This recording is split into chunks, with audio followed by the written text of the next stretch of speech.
Guys, I present to you today the genesis of the 1966 Nigerian coup that was the bloodiest of its kind in Nigeria. Something led to it, and most of these things are hidden, but the evidence is here.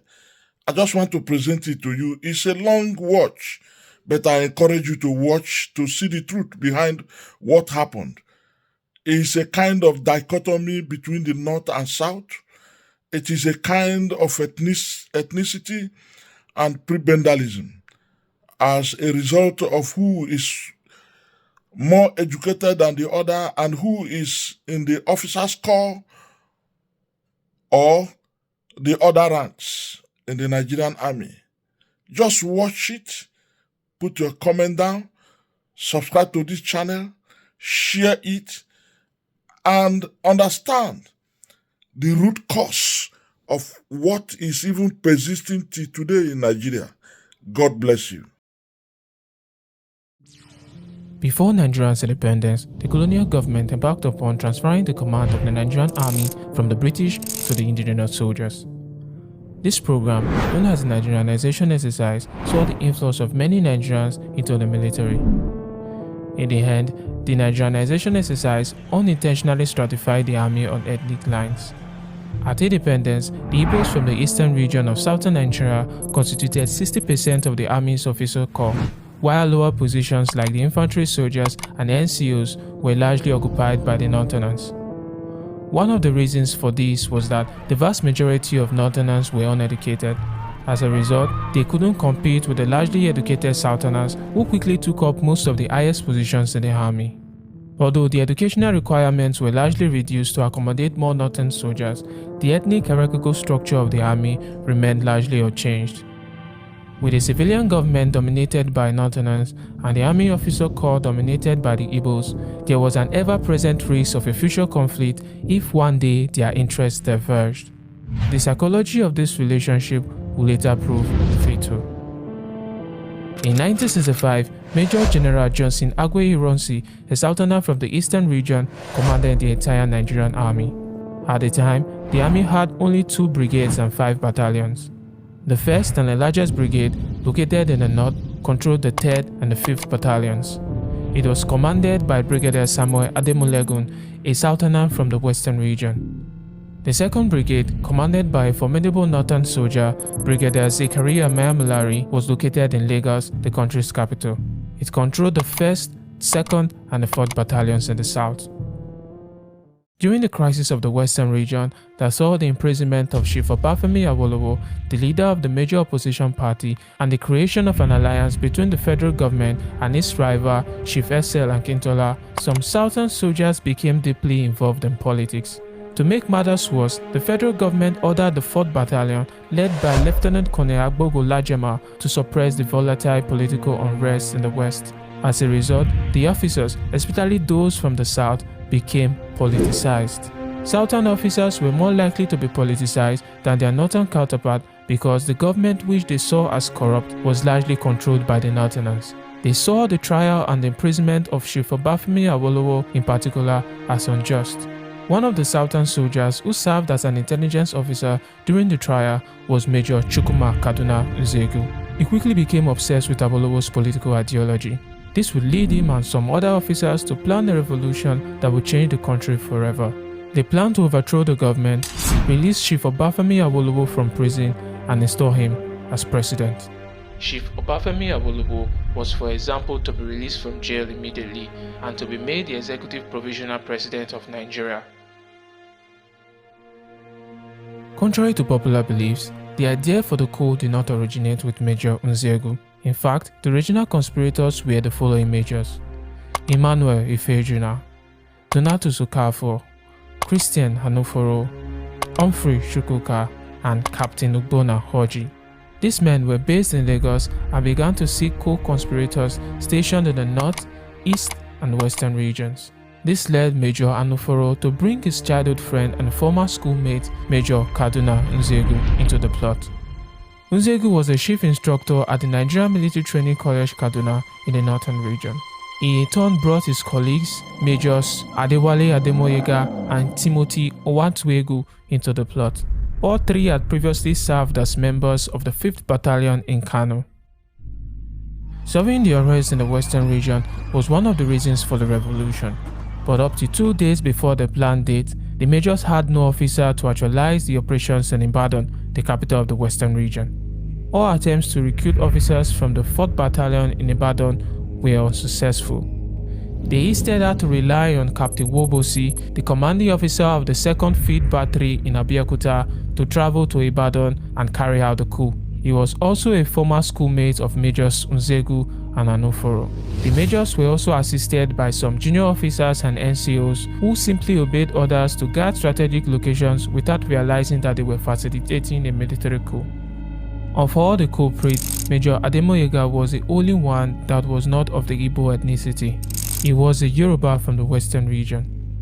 Although the ethnic composition of the group may not have been deliberate, ethnic ties may have been unconsciously present to facilitate the plot's secrecy.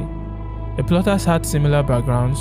They were young, between the ages of 28 and 35, educated, arrogant, well-traveled, and fluent in Hausa, the major lingua franca of the northern region. Realizing that their superior officers were virtually certain to oppose the coup, the majors knew that they could not successfully execute the revolution unless those superior officers could somehow be neutralized. The plotters were divided into 4 main units. Major Ifejuna led the Lagos operations. His unit was the largest, comprising 22 soldiers. Their main targets were the Prime Minister, the Finance Minister, the General Officer commanding the army, the Commanding Officer of the 2nd Brigade in Lagos, the Army Chief of Staff, the Commanding Officer of the 1st and the 4th Battalions, who were in Lagos for a visit at the time, the Adjutant General of the Nigerian Army, and the Quartermaster General of the Nigerian Army. At the time, the President was overseas on a compulsory medical leave. He was also on the list. Majors Nzegu and Owatuegu led the operations in the northern region. Their main targets were the Premier of the Northern Region, the Commanding Officer of the 1st Brigade, and the Commanding Officer of the Nigerian Military Training College in Kaduna. Captain Wobosi was in charge of the operations in the west. Their major targets were the Premier of the Western Region and his deputy. The Western Region was the only region that had a deputy Premier. Lieutenant Colonel Jerome Ogochi led the operation on the Eastern Region. The Premier of the Eastern Region were their main targets. On the issue of eliminating the targets, the majors held divergent beliefs. We could not come into agreement on whether some people should be killed. This issue was therefore left to the judgment of the officers to use the situation on ground to determine whether to kill or not. For an operation as sensitive as this, the decision to take or spare the lives of their targets was left to the discretion of the individual soldiers. This decision would later prove to be unwise.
into a full-blown coup.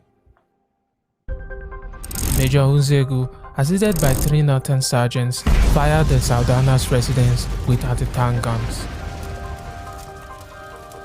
Unzegu found the Sardauna hiding with his wives and domestic staffs near his car park and shot him dead. Sarumi, the Sardauna's faithful bodyguard who came to defend him with a sword, was also shot dead. One of the Sardauna's wives, who refused to be separated from her husband and tried to shield him with her body, was also shot dead. The attack on the Sardauna's lodge raised the alarm connected to the house of his senior assistant secretary for security, Ahmed Ben Musa. Musa drove to the Sardauna's lodge to ascertain the cause of the alarm, but upon arrival, he was shot dead inside his car before he had a chance to disembark and investigate. Meanwhile, soldiers led by Major Uwantowegu made their way to Ademolegu's residence, subdued his guards, and went straight to the brigadier's bedroom. He was lying beside his wife. Uwantowegu opened the door and shot both of them dead. The death of Colonel Ralph Shodiende, the commanding officer at the Nigerian Military Training College, remains unclear. Some accounts claim that he was likely killed by a grenade tossed at him by Major Uwantowegu. However, his wife, who was present when he was killed, testified that he was shot by several soldiers, including Majors Unzegu and Uwantowegu. While it is not clear whether Unzegu could have been involved in Shodiende's death since he was at the Sardauna's residence at that time, the responsibility for the colonel's death certainly lies with Major Uwantowegu. Elsewhere, at some strategic locations, separate troops led by Captain Bl0ody are taking control of the headquarters of the 2nd Brigade, the Nigerian Broadcasting Corporation, and a telephone exchange in Kaduna. So far, the northern region seemed to have been entirely subdued. The mutinants now awaited the reports from their southern counterparts.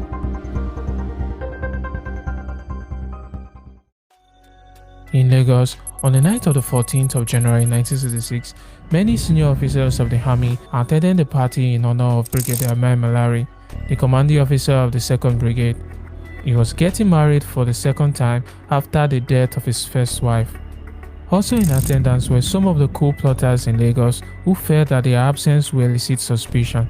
After the party, the plotters held a meeting at Major Ife Juna's house.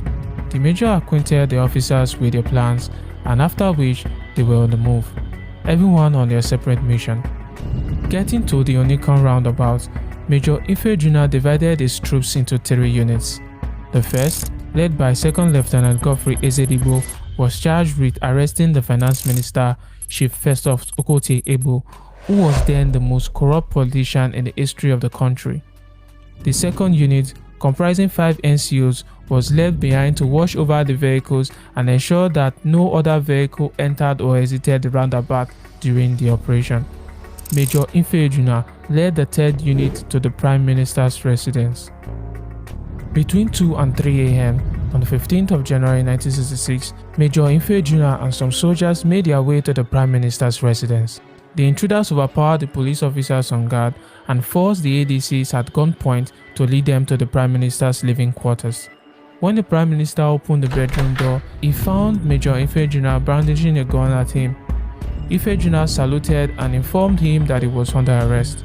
Allowed to say his prayers, Balewa was led out of the building wearing a white gown, white trouser, and slippers. By the time they reached the parked vehicles, Chief Okotie Ebo, the Finance Minister, had been arrested with his hands tied. The officers assisted Balewa into the back seat of Ife Juna's car and threw Okotie Ebo in the back of a 3-tonner truck. The convoy drove to the Federal Guards official mess, which was the rendezvous location for the Lagos plotters. Elsewhere, soldiers led by Major Ademoyega set up roadblocks and occupied strategic locations, including the control room of the police headquarters at the Lion Building and the Nigerian External Communication Building in Lagos. A group of soldiers, led by Major Don Okafor and Captain Orji, arrived at the home of Brigadier Malari, the commander of the 2nd Brigade. Okafor tried to bluff his way past Malari's guards by claiming that he had come to take over guards' duties from them, but the guards were not buying it. About the same time, another attack was taking place at the residence of the Adjutant General, Lieutenant Colonel James Palm. Major Humphrey Shukoka, his colleague at the army headquarters, led the attack. Pam placed a call to Bl0ody to report some shootings in his compound, but as soon as the brigadier picked up the receiver, he heard a burst of machine gun fire emanating from his residence. It was the sound of Okafor's men engaging his guards in a gunfight. He immediately dropped the receiver and ran out of the house into the road. Major Okafor's attempt to track him down were unsuccessful. At Pam's residence, the plotters had successfully overpowered his guards and went straight into his sitting room to arrest him in front of his pregnant wife. Lieutenant Colonel James Pam was taken alive to the officers' mess at the Federal Guards Barrack. Escaping from his abductors, Brigadier Bl0ody hid in a bush close to his house and watched as Okafor's Land Rover sped up and down searching for him. He was trying to make his way to the Federal Guards Barrack, which would take him about 15 minutes on foot. All of a sudden, he came across the car of Major Ifeojuna, who was also en route to the Federal Guards Barrack with the captured Prime Minister. Recognizing his brigade major, Bl0ody waved down the car but was promptly shot dead by Ifeojuna and Second Lieutenant Ezedigbo. The whole incident was witnessed by the Prime Minister, who was still in Ifeojuna's car at that time. Realizing that Lieutenant Colonels David Ejo and Agbogola, the commanding officers of the 1st and the 4th Battalions respectively, who were guests at Bl0dy's wedding party, were lodging at the Ikoyi Hotel, the convoy of Major Ifeojuna and Second Lieutenant Ezedigbo decided to take a diversion. They made their way to the hotel and forced the desk clerk at gunpoint to inform Lajema that he had a phone call. When the officer emerged from his room to take the bogus phone call, he walked straight into an ambush. Ifeojuna and Second Lieutenant Ezedigbo emerged from their hiding place and shot him dead. They then made their way to the room of Lieutenant Colonel David Ejo, but they could not find him. When all attempts to locate him proved futile, they decided to return to the Federal Guards Barrack. Elsewhere, Colonel Kaur Mohammed, the Army Chief of Staff, and Lieutenant Colonel Hunegbe, the Quartermaster General of the Nigerian Army, were shot dead in their homes by Major Anuforo. Hunegbe was the only Igbo killed during the coup. He was shot in the presence of his pregnant wife. Popular misconceptions claim that Hunegbe, due to his Igbo ethnicity, was not an initial target for the majors, and that he was killed because he refused to hand over the keys to the armory. However, at the time of the coup, Hunegbe was the Quartermaster General of the Nigerian Army. In the Army, the Quartermaster General is the officer responsible for the procurement of army supplies such as uniforms, boots, and helmets. Not being in command of a combat unit, Hunegbe had no access to the keys to the armory, and even if he did, his home would be a very hard place to obtain the keys, as soldiers are not in the habit of storing them in their homes. What is more probable is that Hunegbe was killed because he was known to be very close to Brigadier Bl0dy and was not interested in the coup. Meanwhile, Major General Agwe Ironsi, the general officer commanding the Nigerian Army, was leading a sham life. After leaving Brigadier Bl0dy's party, he left for another party at the Apapa Wharf. While he was attending the party, soldiers led by Major Don Okafor showed up at his house. Ironsi's guards became suspicious when Okafor explained that they had come to take over guard duties from them, the same pretext he used when he was trying to access Brigadier Bl0dy's residence. And by the way, Okafor had now received the news that Brigadier Bl0dy had been killed. In any case, Agwe Ironsi was nowhere to be found, and the plotters left the premises empty-handed. In Ibadan, the capital of the Western region, plotters led by Captain Emmanuel Wobosi, who had driven from Abeokuta to Ibadan, arrived at the residence of the Deputy Premier, Chief Remi Fani Kayode, and arrested him. Seeing that the plotters were now out of sight, Kayode's wife telephoned the Premier to inform him of what had happened. Akintola thus had prior notice of the impending arrival of the plotters and prepared himself. When they arrived, Wombosi stood in the middle of Akintola's courtyard and shouted at him to submit himself for arrest. Akintola did not comply, but instead he opened fire on the plotters with his shotgun, lightly wounding a few of them in the process. After putting up a stiff resistance, Akintola was overpowered and shot dead by Captain Wombosi. Captain Wombosi exhibited a puzzling mix of brutality and compassion during the coup. Shortly before killing Akintola, he had taken a detour from his assignment to help a pregnant woman who had gone into labor to get into a hospital.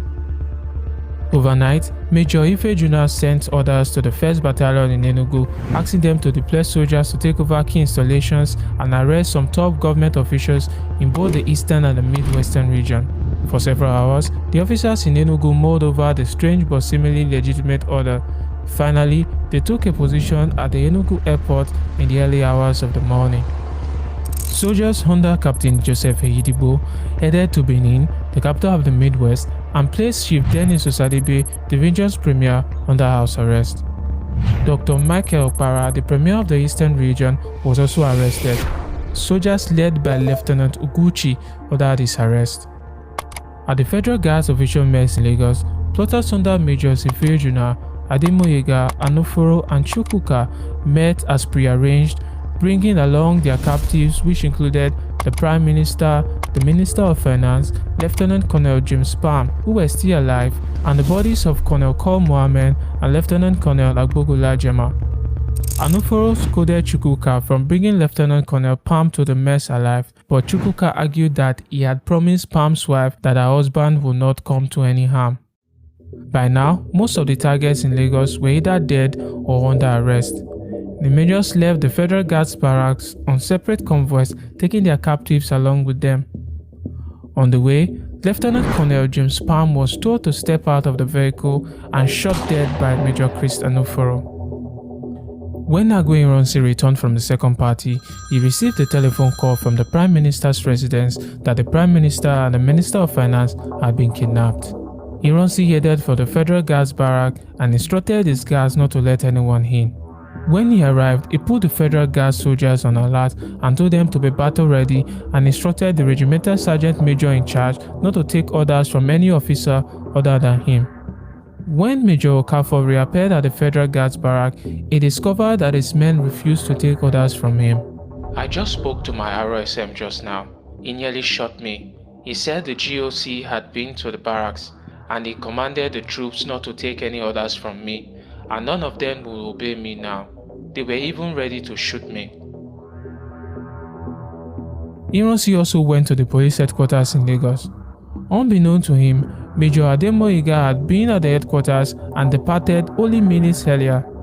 Ironsi entered the lobby with his pistol and saw two soldiers posted there by Major Ademoyega. When the soldiers could not give him a satisfactory explanation as to what they were doing there, he ordered them to return to their barracks immediately. The GOC then proceeded to rout soldiers from the 2nd Battalion. On his way to the headquarters of the 2nd Battalion, he came across a checkpoint marked by plotters under Captain Hodgie, but he managed to face down the men and continued his journey. The young officers at the checkpoint were intimidated by the presence of the GOC, whom they were astonished to find still alive. And for the third time, Agwe Ironsi emerged unscathed from the clutches of the Coup plotters. Arriving at the 2nd Battalion headquarters, the GOC gave orders for the arrest of Major Ifejuna and other of his co-conspirators. Armed with orders from the GOC, soldiers from the 2nd Battalion mobilized loyal troops to recapture certain key installations in Lagos. Realizing that the GOC was still in town and still alive and mobilizing troops for a counterattack, some of the plotters in Lagos began to flee. The ones brave enough to return found out that the troops they had posted to strategic locations had either been dismissed, arrested, or replaced with soldiers loyal to Ironsi. The GOC then ordered Lieutenant Colonel Ejo, the commanding officer of the 1st Battalion, to return to Enugu and take charge of the situations there. Upon arrival, Ejo ordered the soldiers who had departed to various installations of Major Ifejuna's command to return to the barracks. He also ordered the arrest of the officer who relayed Ifejuna's orders to the battalion. Later that day, Captain Eyidigbo's unit that traveled to Benin returned to base in Enugu on the orders of Ejo. And with that, Ejo had successfully crushed the coup in the eastern and the midwestern region.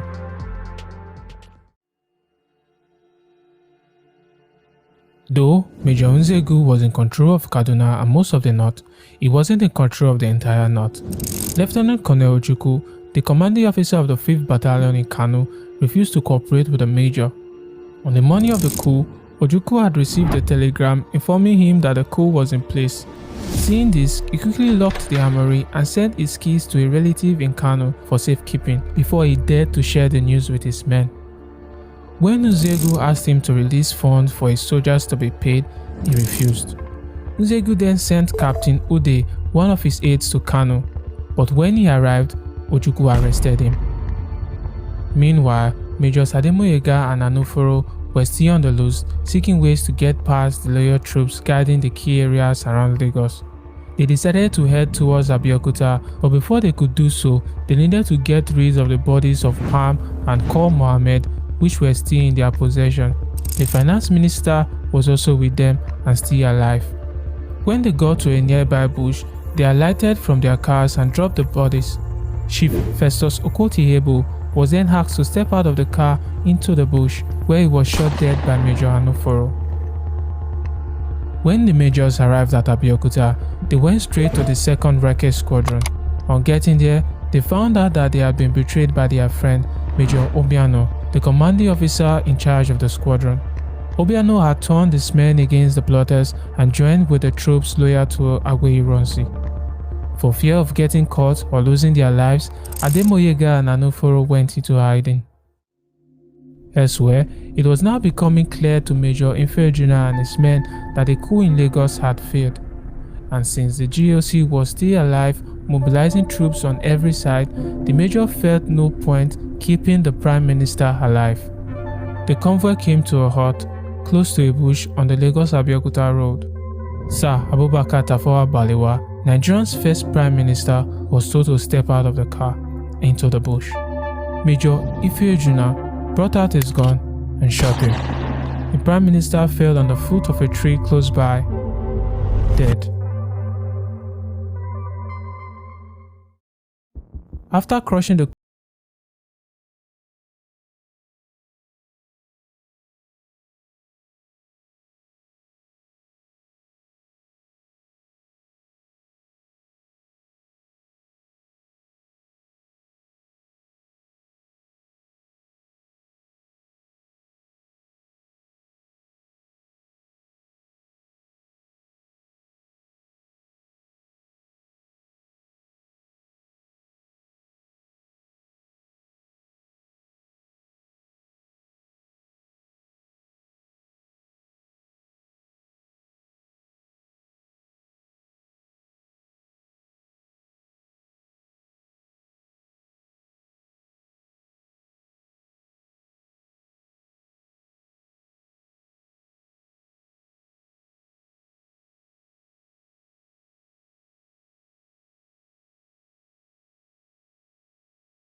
Nigerians welcomed the new military government with massive outpouring of jubilations and goodwill. Newspapers around the country opened with headlines celebrating the overthrow of the government. As well as becoming the head of state, Agui Ironsi was elevated from the Army's GOC to Supreme Commander of the Nigerian Armed Forces and was now in overall command of the Army, Air Force, Navy, and the police. After coming to power in January 1966, he immediately appointed military governors in each of the country's 4 regions. The new military government abolished the posts of Prime Minister and President and formed a new Supreme Military Council. The council replaced the parliament as Nigeria's highest legislative organ. Also, a new cabinet known as the Federal Executive Council replaced the Council of Ministers in the previous regime. The new regime declared itself a corrective government and began to detain politicians from the previous government, except those from the north. In May 1966, Agui Ironsi issued what might be considered as one of the most controversial decrees in the country's history, the Unification Decree. The decree unified the previously separate civil service of each region. Previously, the civil service had been regionalized, with each region having control of its civil services. Northerners did not like this. They feared that unifying the civil service would expose them to competition from the better educated Southerners, especially the Igbos, who could easily replace them. Northern reaction to the decree was swift and violent.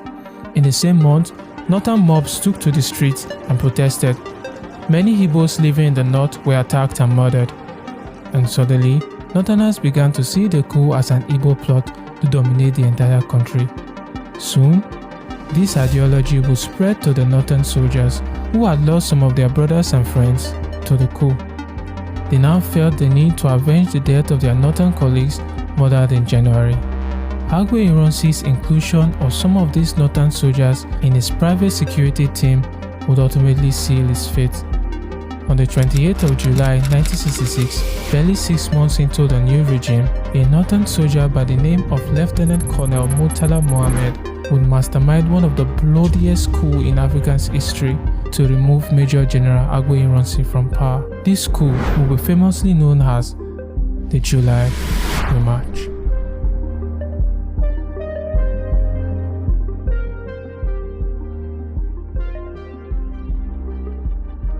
This video is a part 2 of a 4-part series on Nigeria's history up until the war. Click on the video on the left to watch the part 1, and depending on when you are watching this, the next part should be on your right. Goodbye.